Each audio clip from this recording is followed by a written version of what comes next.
Wow, things have been going real good. Want to give you something this afternoon, kind of follow up from yesterday.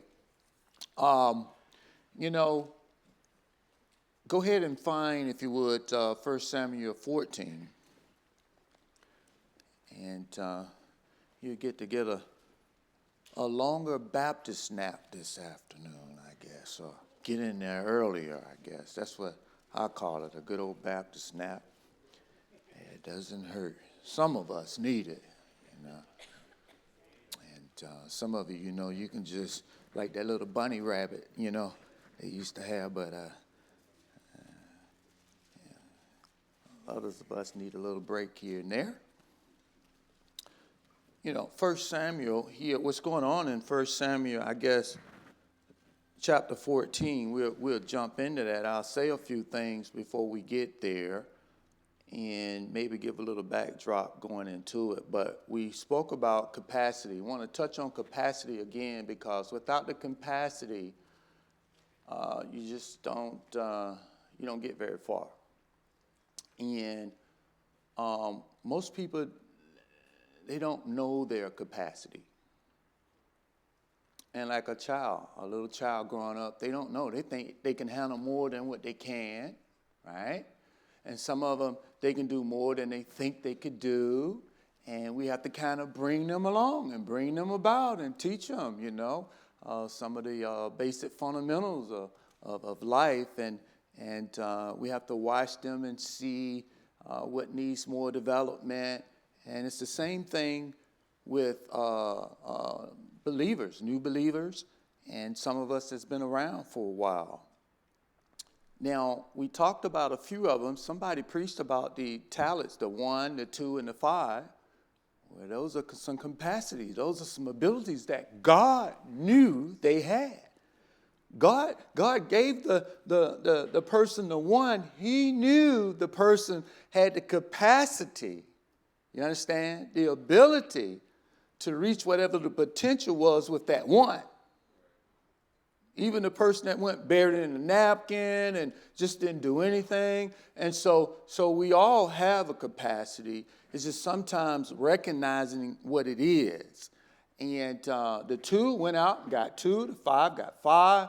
And, so God will kind of like test us with a little, see how well we do with a little, okay?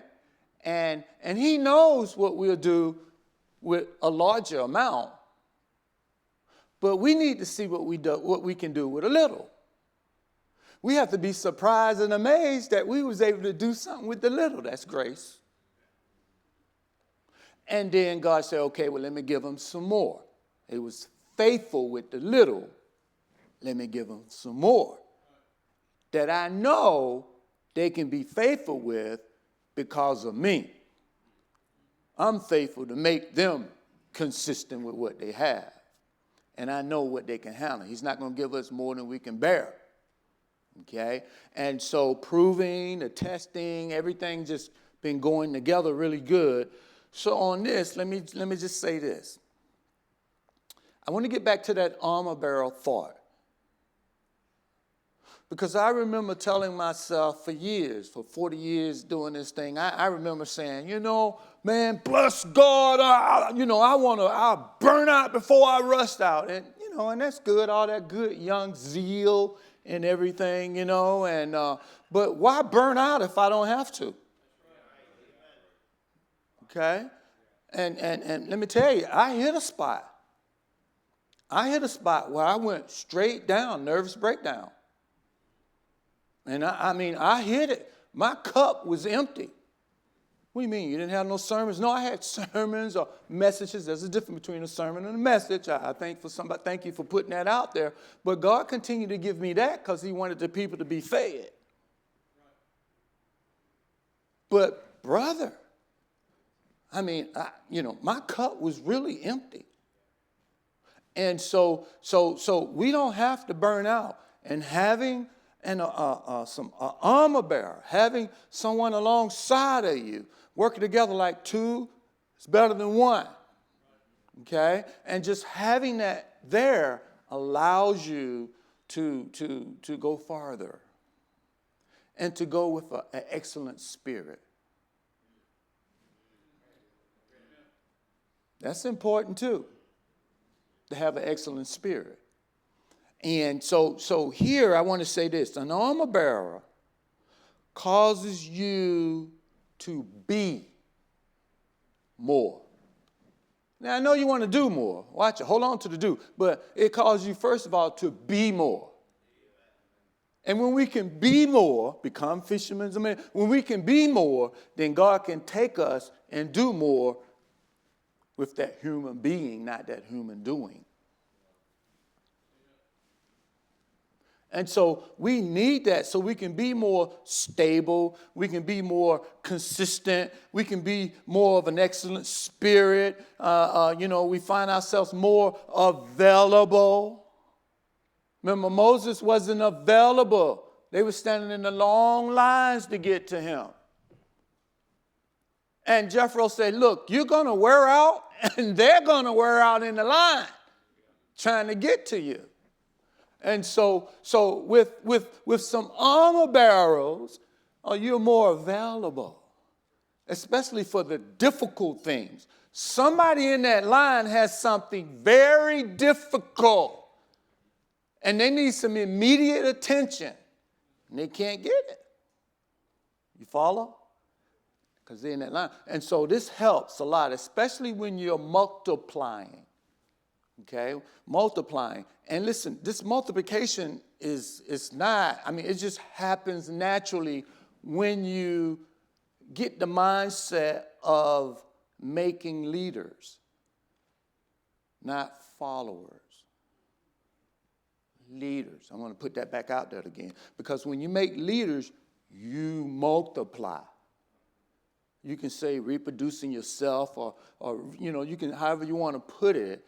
With Moses. Remember, Moses hit that spot where, man, did these come out of me? Did I birth these? Remember, Moses hit a spot like, man, I'm done, God. Take me out of here, man. This is too much. And I was okay. I knew you was going to get right there. I'm not surprised. You didn't catch me by surprise. Go get 70 of them, elders, and bring them here. I'm going to put that, what is on you, on them. So when I said reproduce, I'm not saying you really like reproducing your personality or temperament or anything like that. It's just the spirituality, if you would. The spirituality, the spiritual conditioning, okay? That excellent spirit, that camaraderie, that one heart. Remember when they came to David, they came with one heart. They came that could keep rank, 1 Chronicles 12. And they came and they had like one mind, just like in Acts, okay? When they had the one mind, the one accord, you understand what I'm saying? The oneness, the unity, and all that is important. Now, you can be more complete with an armor bearer. More complete in your music department, in your sound, whatever you're doing electronically or whatever, and ushering and security and your preaching. I'm not saying somebody helping you to preach, but the point is you might have a ready room. And in your ready room is where you go get ready to preach. Well, there's still people standing in line to get to you, where your armor bearer can take care of them. Listen, pastors. Okay, because something can come through there that get to your spirit. Something can come through there that kind of cut in on your spirit. Something can hit you, and the devil seems to know how to kind of, certain people seem to know how to show up at the wrong time. And you got somebody to cut that off. Because you'll bring that right up to the pulpit. Some of it that you could shape. Everybody's all right? I just want to make it practical for us all here why you need an armor bearer. But right here, they're going to help make you more complete, effective, and efficient at whatever you're doing. You want to be effective. You want to be more efficient. Okay, as you grow, if you're not efficient, you're going to start to rattle. Things are going to start to shake up there. Okay? It'll get to you. And you need people for that. So I want to give you two thoughts here going into 1 Samuel 14. And it's just the two things you should understand about capacity. And I really want you to get this. This is important. Really little is much. Okay? Remember, you're trying to find where they are, and you want them to see where they are. Little is much. It might be a good idea to say, you just bring the Christian flag out, and you bring the flag, or you put the Christian flag, you put that up there, you straighten the song books out, you come in and set this up. Little is good. Okay? And let me just say, some of the best trained leaders are the ones that didn't think they could do it. Those were the ones that I was able to work with the best. They had the best spirit, attitude, can-do attitude, you know, and they had one. With that attitude, they are adjustable, they are adaptable, they are willing to learn. They're not just yes, sir. They're sir, yes, sir. And so you even have to be careful what you suggest, because to them it's like sir, yes, sir, and they right at it. Okay, and so that's what we're looking for. But the thing is this: the first thing is that a little position is good, not a big position. Putting them in a little place. I'll come back to the position of place. A little pressure is good. Just a little pressure. Remember, gentleness make greatness. Okay? So just a little, just like working with, we raising the children up, we rear them up, right? Just a little. Just a little. God didn't bring Israel into the promised land and clean everything out. He left some of the enemies, he left some of them there so that the beasts of the field didn't eat them up. Sometimes you can give somebody something to do that eat them up. It's just too much. But in our minds, it's not much. So we're like, little. We're not going to take them the way of the Philistine coming out of Egypt. Because if they see war, they're not ready for warfare, they might go back. And then we're like, oh, see, they probably weren't even saved. I didn't think they really got it. Or whatever. No. We gave them too much. They get saved, we making them a bus captain in 3 weeks. Well, I'm just saying, I've seen it. Okay? And so little position, maybe, and use that place as a place to train. Like it might be a place where I train musicians. What do you mean? Give them something in the nursing home. Let them lead the singing there. Let her come in and use her piano skills there. Let her work within that Sunday school class. Let him work within that Sunday school class. Let her play the violin, him play the sax in the Sunday school class first. Understand what I'm saying? And then, and somebody in there need to come back and say, okay, Pastor, they're ready. He's ready. Let them do some preaching. They call the priest. They got to call the priest. God called me to preach. Oh, yeah, they taking some institute, or they want to go to Bible college. They hadn't got going yet. Well, let them do some, 10 minutes something in the whatever ministry, in the bus ministry before you all go out. Let them do something in a little place. At the college, at the academy. You understand? When they have academy chapel, they get to come in, not the same person all the time.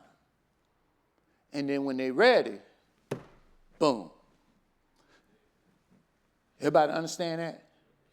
That's how you make leaders. What do you mean outreach? I've always had I like the way we do it here, but Some of you have your outreach day, you have your Saturday or whenever it is. I will have 5, 6 different outreaches. 5, 6 different outreach leaders. What's happening now? You're covering more territory, more people getting saved. But the thing is this, I'm finding another leader. I'm getting another leader. And with the leaders, you multiply. And so we want to do that. We want to have, we got so many pianists that we could have a pianist for every Sunday school class if we wanted to. Why? Because we have these little places where they get to exercise their what? Gift to preach, gift as a musician, gift in whatever it is. Everybody clear on that? That's pretty good.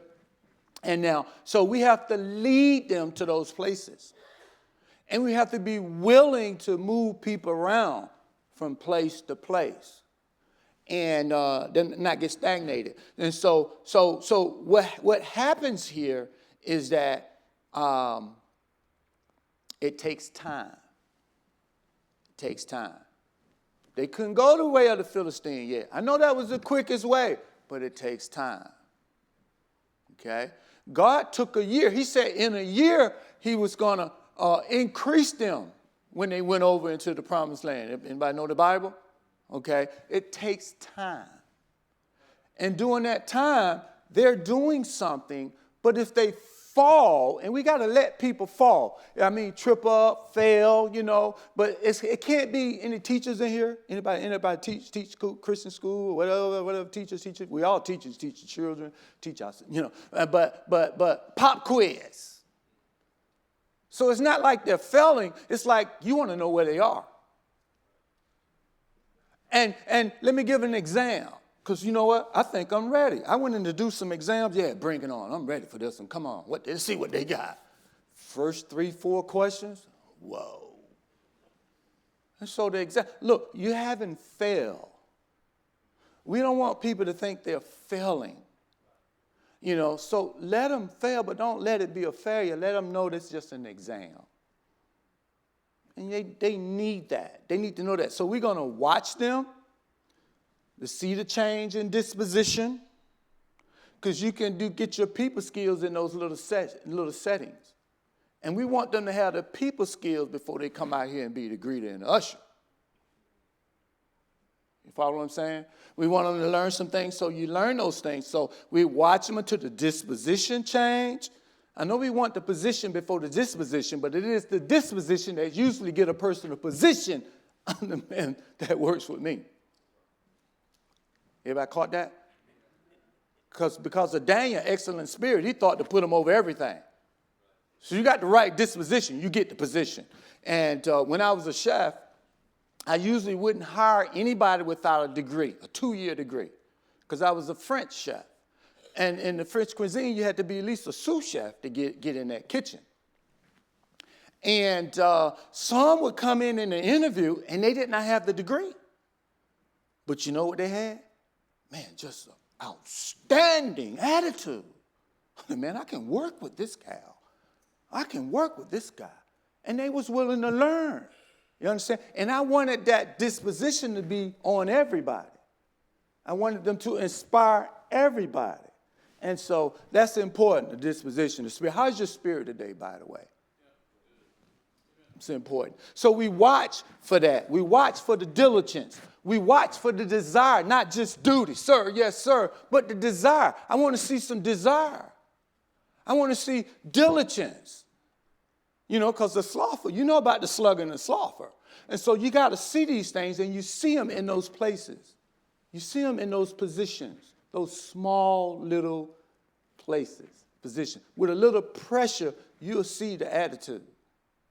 I mean, you poke, right? Come on now. Some of you used to do a lot of that in school with everybody. I used to do it on the basketball court. I played semi-pro basketball, and I would try to get. I just put that just right on their throat a little bit as I'm driving in. And then I'm just laid there, just enough to poke them. You know what I'm saying? And so we know about that. And so we know how, and so a little pressure in a good way allows us to see, okay, they need a little bit more disposition change, development. You follow what I'm saying, Brother Aaron? More, you know what I'm saying? Just they need a little bit more. You know, it's just like preaching the word. Some people get choked out on some of it, right? So you're not going to give them the deep third level. You're just going to give them some surface stuff first till they can, the milk, until they can handle the meat. And so that's important. Watching, waiting for them to develop. Don't be too anxious. Don't get so excited about their resume. Remember David, the Lord was with him. So you want to see the Lord. Okay, you want to see something spiritual. Not just skills and abilities and talent. All right? It needs to be some spirituality there in that capacity. So you wait for them to develop character. You wait for them to develop the commitment level. You wait for that. All that's important. Okay? Elijah and Elisha had the commitment. He had the character. He didn't turn back. He didn't go back. Ruth. She had developed that commitment level that was necessary, the character that it took, and she had the disposition. And you understand what I'm saying? The diligence. So that's important. And then we have to work with them wherever they are.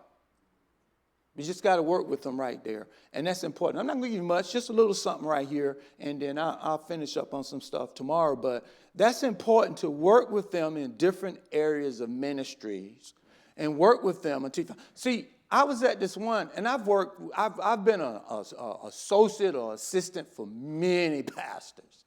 That's what God called me to do. A lot of people say, well, when you pastor, why? But that's not what God called me to do. I mean, God gives people unconventional things to do. Like you, Samuel Fieldberg. Nobody could counsel you when you got started with what God put in your heart. Who's going to counsel? Who's going to give Nehemiah counsel? Some, it's just you and God. Until God bring the people around at certain stages, like Pastor Foster to be a big help in different ones, and connecting us together, and Billy and different ones all around the place. And so it might be something unconventional that God's giving you to do. And as we heard, you got to follow your last orders. And that was a good message. And you know, that's the last order God gave you, is to go to that place where you are. You military, you follow your last orders, right? You don't leave till you get orders. We know that. Who's military? Former military. Come on, where you at? All right, so you follow your orders, amen? All right, if not, dereliction of duty, AWOL, they throw the whole books at you. Forget it, you done. Be like me, I lost a good conduct medal. I missed movement and did some stuff, and you know, you don't want that. You don't miss movement. You sit out there on the turf wherever you guys were sitting all day, but you want that good conduct. All right, that's important. So you work. Now, 1 Samuel 14. You got to remember what's going on right here. Saul already done reached over in the priest's office. He done stepped over and did something he shouldn't be doing, a sacrifice. He done crossed the line, and most of his people have ran to the caves and the rocks hiding. Others had joined the Philistines, and then you had the ones that was with Saul were shaking in their boots. They went along with him trembling in chapter 13. Okay, so Saul don't have he got Jonathan though. He still has Jonathan. And so you got to see when we get to chapter 14, this is a pretty bad situation, but Jonathan and his armor bearer come out of the crowd.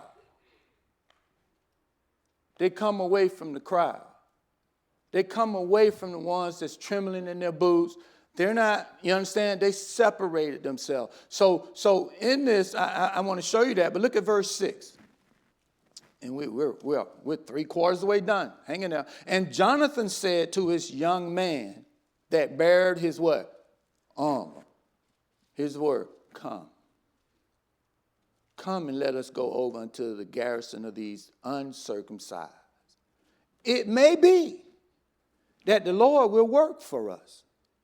For there is no restraint to the Lord to save by many or by few. And this armor bearer, I like this armor bearer. See, this is what we need. This is what the pastor needs.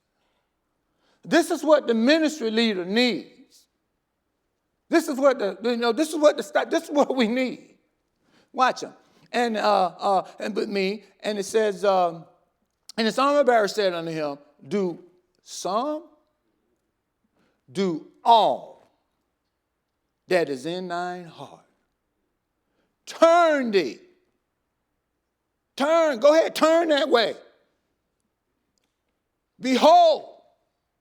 Can you see? Look, behold, hey, I'm with you. I'm with you. He must have loved him like David loved Saul. Jonathan saw that in David.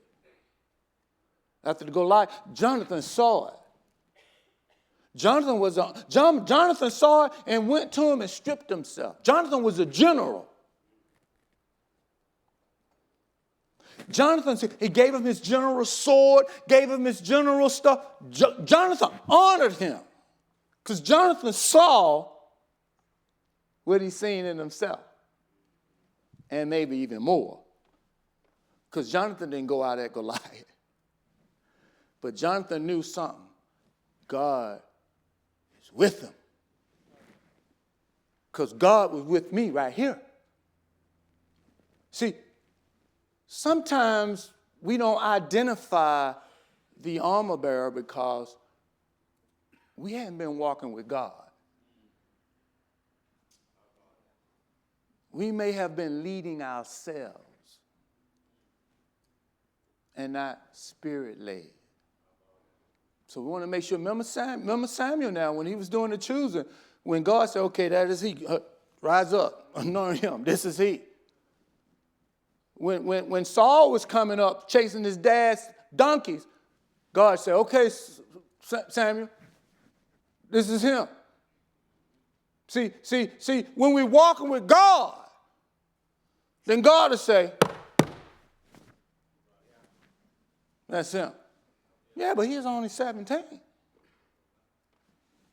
I said, that's him. All right, God. Because you might not be like me. I'm like, are you sure about that? I mean, you sure? All right. And so he said this, he said, do all that is in our turn. Behold, I am with thee. Watch it. How am I with thee? How am I with thee? I'm with thee according to thy heart. That's another level. I'm not with you because mama sent me. I'm not with you because the preacher said it. I'm not with you because I'm trying to get something out of it. Hey, look, this has nothing to do with me. I'm with you according to your heart. That's another level. That's another level in your music department when you got a whole bunch of people like that. I'm not here because it's part of the standard operating procedure. I'm not here because I get a paycheck. I'm not here because I know the pastor expects for me to be here. Everybody's okay? I'm here according to what's in your heart. Turn. Let's go get it. That's different. All of us need that. All of us need that. And I'm going to go back to this again. You said, well, my wife got that. Like, that's good. That's good. But she might need an armor bearer to help her. I like to find the women armor bearers. Yeah. They need help too. I know they're trying to help you, but they need help too. All right? Like the ladies' banquet. Helen wouldn't have been able to do it without you. She needed an armor bearer. You need one too. And so right here we see that he says that. Now drop down in verse 12. This is about the heart. As he thinketh in his heart, So is he. Show me your heart. Show me what's in there.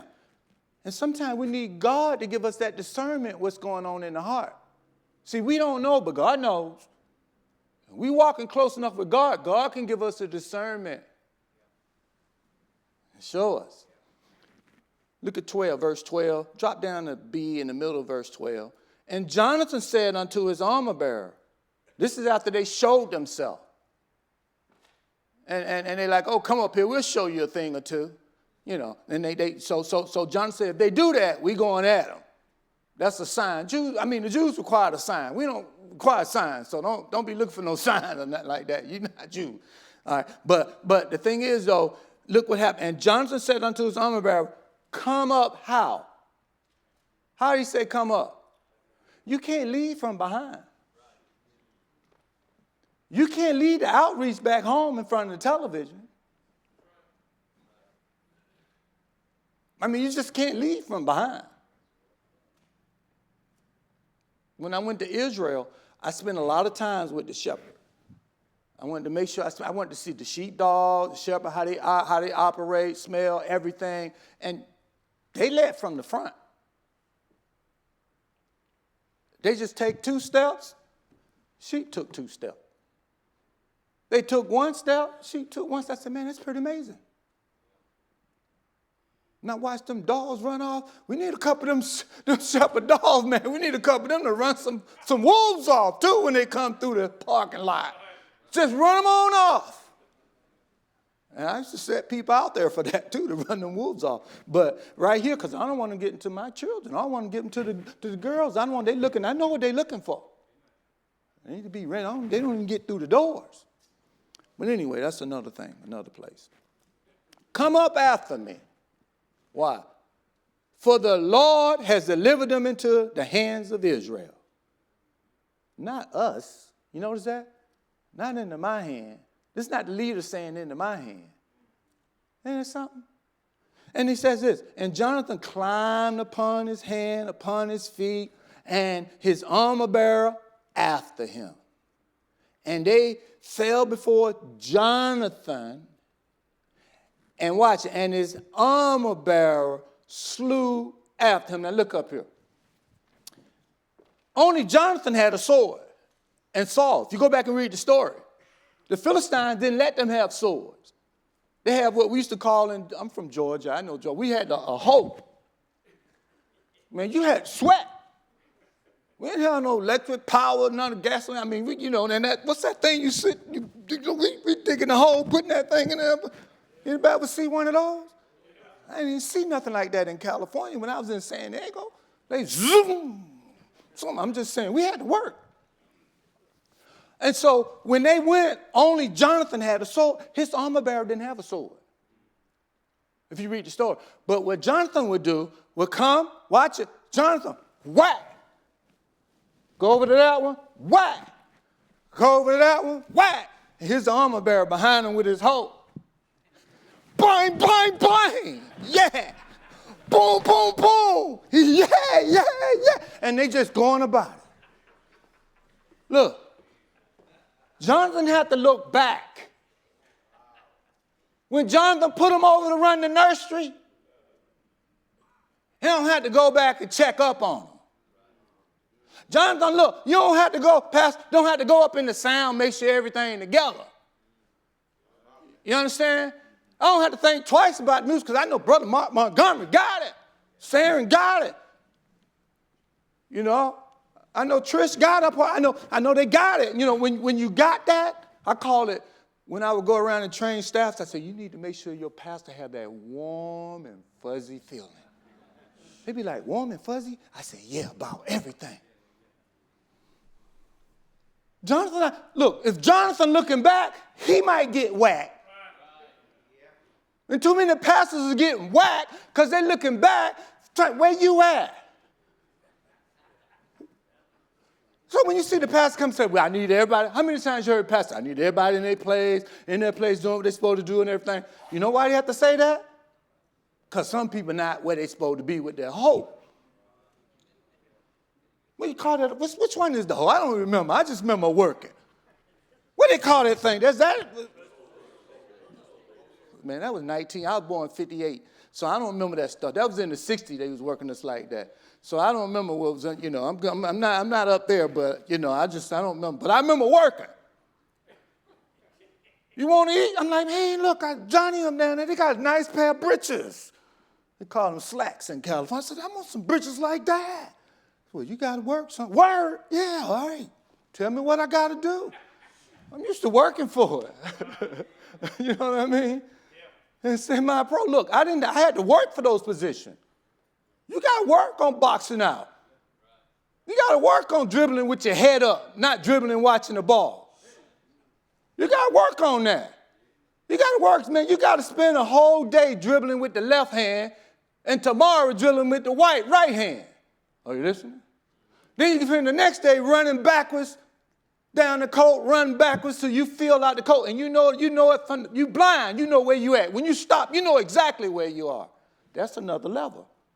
But that requires work ethics. Somebody was preaching, work harder. We're almost done. Just stay with me. Come and let us go over unto these Gersteins or these uncircumcised. It may be that the Lord will work for us, for there is no restraint to the Lord to save many or few. Now here it is right here. Number one, you got to recommend to your leaders. You don't have to boss them around. See, we got positional influence as pastors, as whatever our position is. That's just positional influence. In the military, I could just, I was chief of the boat, they call it. At the air station, chief of the boat, the senior enlisted person at the air station, the senior enlisted person on the boat, I just come through and that, you know what I'm saying? They know what to do, right? The gunny come through, they know, right? And so, but look, that's positional. I don't have to go around telling everybody I'm the boss either. They know the position. But what about the person? Does the person have any influence?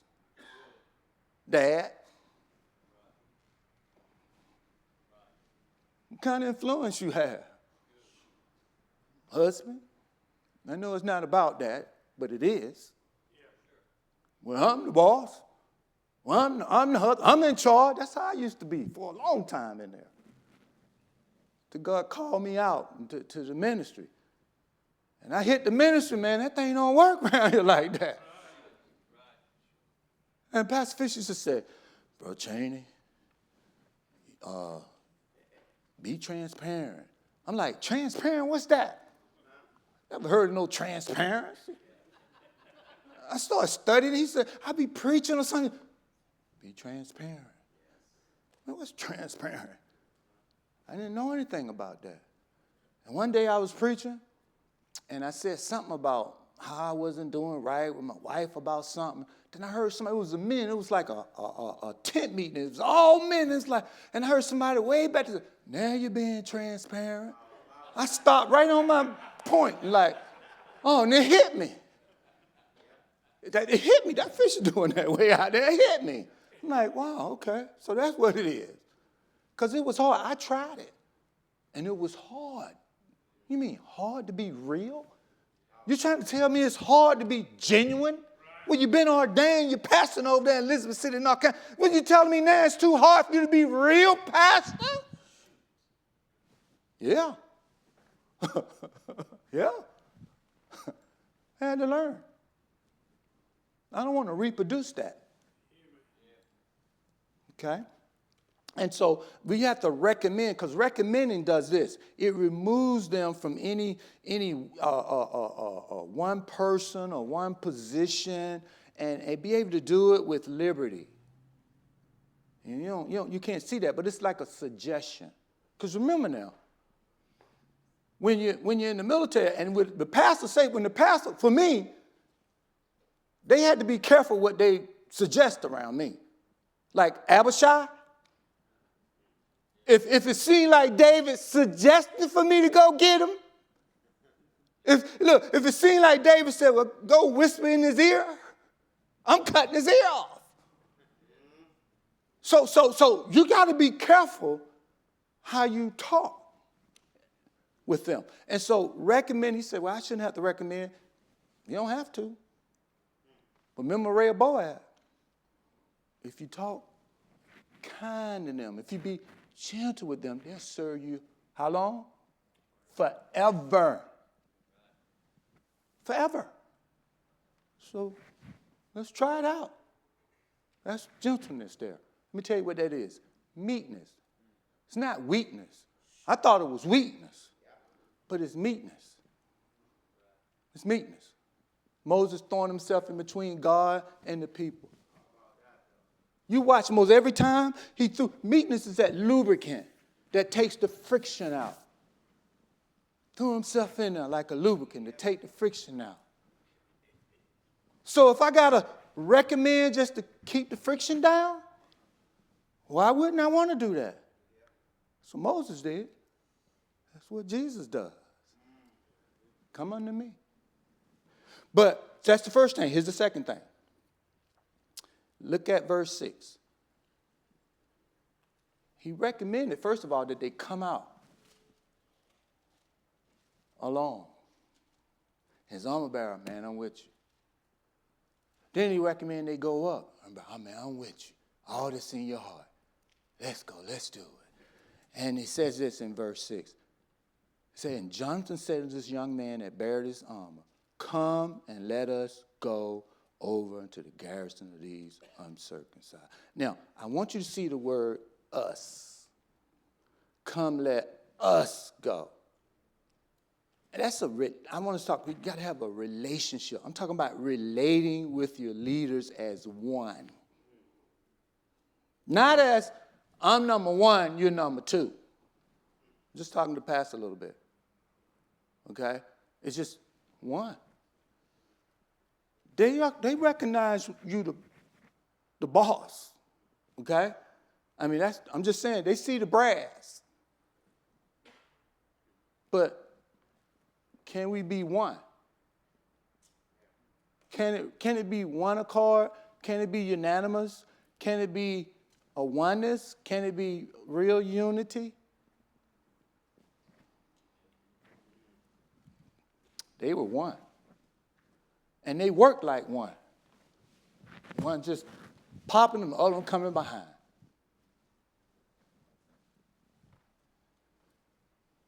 See, Saul couldn't do that with David. Saul had the best armor bearer anybody ever could have. Let's say it the way we say it, the best second man. I don't like that. That he could have. You know what he did? He ran them off. I've ran off people. I came out of the military. I'm in charge. I'm used to everybody bring my coffee. I'm just used to everything. I'm in charge of everything. You didn't get promoted without me. You didn't even get the lead shit signed without going through me up to the cap. I work with the XO, the ops, the engineer. You understand what I'm saying? I'm just saying, so now it's like I'm running people off. Like lordship. Yeah. I can't recommend. I'm not relating. I'm not really communicating because communications are two-way. Matter of fact, starting next month, I'm going to probably do about a couple months on communication with our leaders. It's a two-way thing. See, it's one thing for me to talk to you, and it's another thing talking with you. Am I talking with my children or talking to them? Everybody's all right, Pastor? But so that relation thing, that relating, that's why Jesus could stay with them out there in Gethsemane. They could stay together in the cave, in the forest. They could, you understand what I'm saying? That relation. Look, some people don't want to get that related because they're not holy enough. See, you might see some of my unholiness. You know what I mean? You might see some of my dirt. Well, go clean up. Because the cause is there not a cause to clean up? But that is right there, whatever, however you want to take that. But that's there. And look what else happened in that verse. Come and let us go over unto this garrison, these uncircumcised. circumcised. It may be, there's a colon there. So this thought is going to get explained or expound on a little bit more. Explanation. It may be that the Lord will work for us. Now, recommend, number one, your leaders go beyond their status quo. That's a little pressure. Just maybe another little position. Just get a little bit past the quoted, the status quo. And then you can suggest that. That's that recommended. And then you relate with them. Us. We need to come up here, look. And behind the pulpit, every staff, every sister, everybody. Us. We. Our.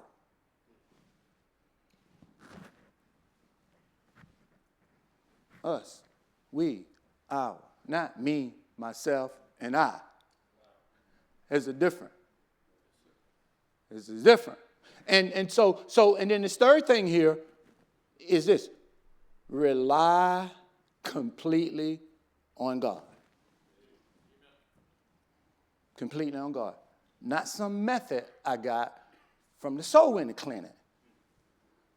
I'm using it, but I'm not relying on it. I know we're looking for a new methodology. You know what I'm saying? But hey, rely completely on God. That's what them 3 Hebrew boys did in that fire furnace we heard about. Rely completely on God. Who did David rely on with the lion and the bear? God. Who did he rely on with Goliath? You think he really relied on himself?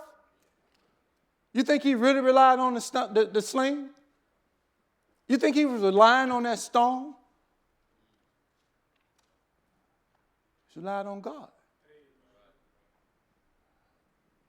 And if we're not crying out to God like we heard in the preaching, I don't know if it was last night or this morning, but whatever, it had me on my knees this morning. Oh, God. You know, we got to rely on God, not our intellectual abilities, not our analytical skills. God. God.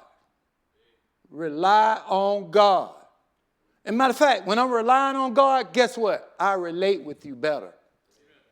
Watch it. When I'm relying on God, I'm recommending and making suggestions because I know the divine influence of God can work on your heart. That's called grace.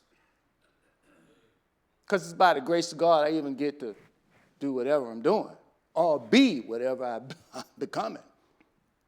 And so he's teaching this armor bearer to rely on God. He's teaching that armor bearer about relation. He's teaching, he's reproducing this in that armor bearer. All right? And here's the last thing. You guys done good. Back to that verse again. Come and let us go over to the garrison of these uncircumcised. It may be the Lord will work for us. Another colon. He's not done. For there is no restraint to the Lord to save by many or by few. Recognize what God will do. Recognize, if you would, God's unlimited power. And that's what our children need to know. That's what our congregation needs to know. Look, God can do it. God not only can, he will do it. And God will make the Sunday School revolution work. It's no restraint.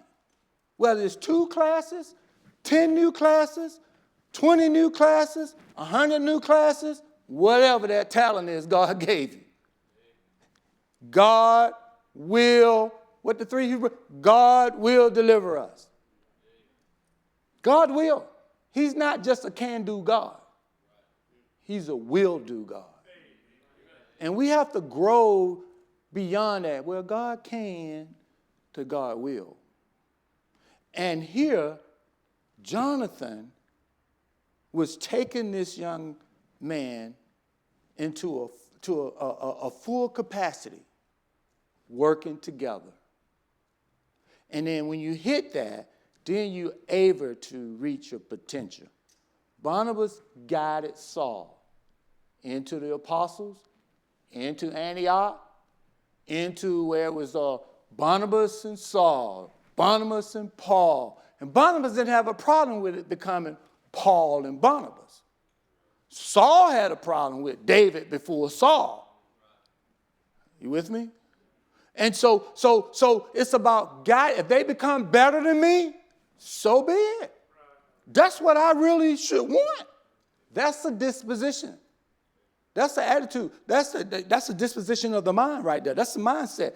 Elijah guided Elisha. Moses got, I know we want to be great leaders, but Moses guided Joshua. Mordecai guided Esther to that position. I'm not talking about the potential Esther used or none of these, but he guided them to their capacity. Are you with me? Naomi guided Ruth.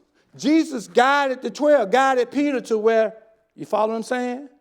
So we got to get people to their capacity so they can reach their potential. We'll talk about the potential tomorrow.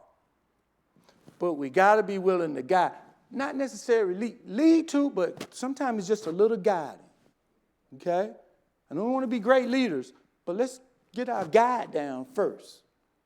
And just guide them right in there where they need to be. Guide them to the right spot.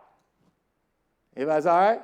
So they can gain the ability, gain the space, what they need for that character, for the commitment, and learn what they need to learn so that they can be all they can be for God. All right. Well, we're going to cut it off right there, Brother Montgomery, and I'm going to have a word of prayer right here, and then you want to close it with a song or something? You okay with doing? No, we'll just close it right here with prayer. Let everybody go get a good old Baptist nap. Come back and eat some good food, amen? Have good fellowship, physical and spiritual. Let's pray. Father, thank you so much for your goodness. Thank you so much.